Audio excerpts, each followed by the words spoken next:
We hold the largest collection in the world, forming part of the Turner bequest. Upon his death, he left his art to the nation.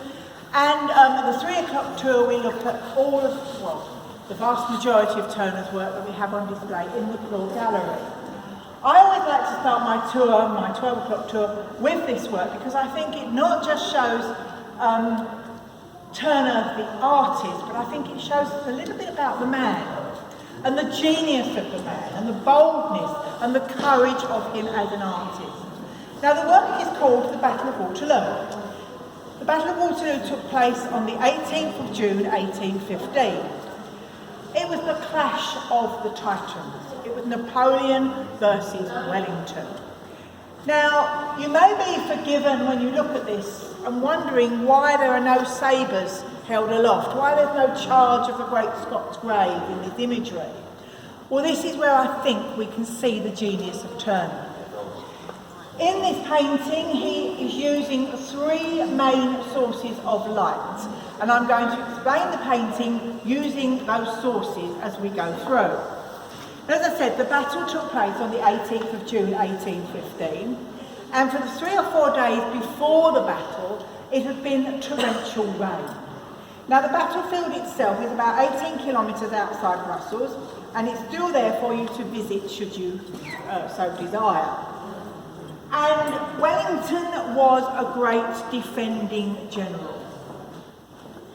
Napoleon knew how to attack, and they were going to meet on this battlefield. Now, it was only 2 miles long, and it was 5 square miles in total. And on that battlefield, you were going to see a clash of over 200,000 men and 60,000 horses, and 600 guns between them. Now, Wellington knew very early on that in order to win the day, he had to defend certain strategic points. The first one was the Hougoumont farm. Now, the Hougoumont farm, the ruins are still there. There is a big campaign at the moment to get them somewhat restored because they've been allowed to fall into decay. And you will see here that Turner is showing this farm burning, because throughout the day of the battle it was constantly besieged. Now Wellington put his top men in there, including the Coldstream Guards and the Scots Guards, and they held that building throughout the whole day of the battle. So what you are seeing here is the aftermath of the Battle of Waterloo. Now Turner is showing the burning building because once the French knew that they had lost, they torched the building. So everybody that was inside there was killed. Not one person escaped from that burning building. Now to add emphasis to the lights and to the conditions, Turner shows that burning building reflected in that muddy pool in front of it. The second source of light is the flare fired up in the background.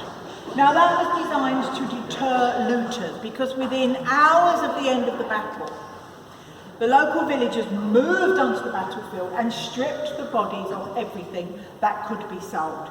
Uniforms, teeth, anything they could get their hands on to be sold, to make money from the carnage that was the Battle of Waterloo. Because by the time that it's depicted here, we had some 40,000 men lying dead or dying on that battlefield. But this was the 19th century, so if you were wounded, you lay there till you died anyway, along with some 20,000 horses. And these horses' bodies lay there for days. So you can imagine the aftermath of the field of Waterloo. Pretty horrific.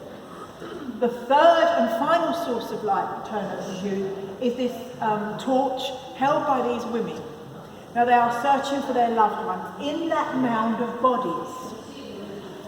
Obviously one of the ladies has identified maybe a husband or a brother among those dead bodies and is swooning into the arms of her companion there. It's almost as if those bodies are illuminated from within, because what you have here, Turner has shown us images of the dead and the dying on that battlefield. the sadness and sorrows of friend and foe alike, because he's been totally impartial here, because we have representations from every regiment, as many regiments as he could put on there. The French, the Scottish, the English, the Prussians are all shown in that mound of bodies. So he's unflinching in that depiction, and he's also showing us the impact of modern warfare. And this was a very, very bold thing for an artist to do at this time, because this was the great British victory. Wellington triumphed. The face of Europe was changed for decades. Wellington went on to become Prime Minister of England. We still have a railway station called Waterloo. The importance of this battle cannot be underestimated. The Union Jacks were unfolding all the way across the land, and Turner displays this at the Royal Academy. Well, this was no time for introspection. It wasn't popular. One critic said, all he'd done is painted a bonfire and that's where this image should be placed. The only really positive thing that was said about it was that it displayed Rembrandtesque qualities of light. Turner loved this painting.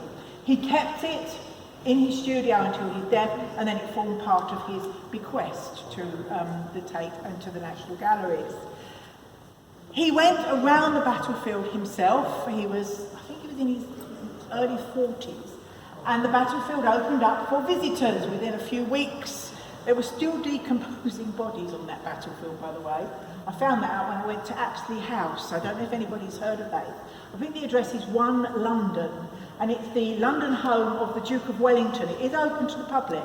Do go if you want a really, really interesting insight into the Iron Duke and the Battle of Waterloo and his military career. It's a fascinating visit. And Turner filled many, many notebooks and sketchbooks with images of the field of Waterloo. And on one of them, and it's literally a little booklet about that size, and there's a few sort of scribbles on it, and he said underneath, this is where the worst carnage took place. So you can see, get a bit of a feel for Turner. Now, the great Iron Duke himself, this is another interesting fact. I said right at the very beginning that there were no sabres roused and so on, because some of you may well have been thinking of Scotland Forever by Lady Butler. And I'll pass this image around for you. It shows the charge of the Scots Greys. Now that is generally